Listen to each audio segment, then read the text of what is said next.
দেখো বন্ধুরা, দার্জিলিংয়ে আজকে আমাদের প্রথম দিন।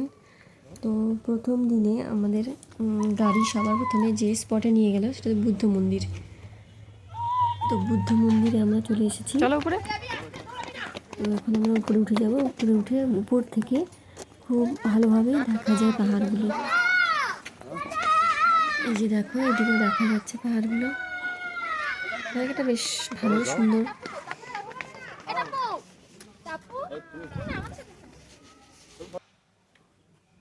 অনেক সিঁড়ি উঠতে হবে, চলো চলো না না।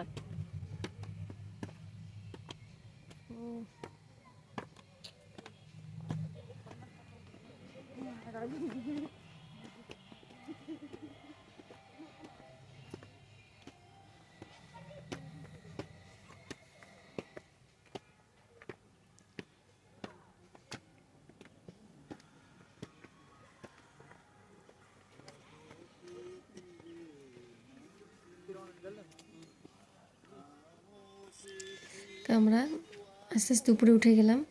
তো উপরে উঠে এখান থেকে আমরা দেখব পাহাড়। ঠান্ডার মধ্যে ওরকম স্লিম এখান থেকে কাঞ্চনজঙ্ঘা এবং টাইগার হিল দুটোই দেখা যায়, খুব স্পষ্টভাবে দেখা যায়। খুব সুন্দর লাগে দেখতে এখান থেকে। এই উপরে উঠে এত উঁচু থেকে পাহাড় দেখতে সত্যি খুব ভালো লাগলো। এই যে দেখো কাঞ্চনজঙ্ঘা, সাদা সাদা যে দেখা যাচ্ছে এটা হচ্ছে কাঞ্চনজঙ্ঘা। তার পাশে যে উঁচু পাহাড়টি আছে ওটা হচ্ছে টাইগার হিল।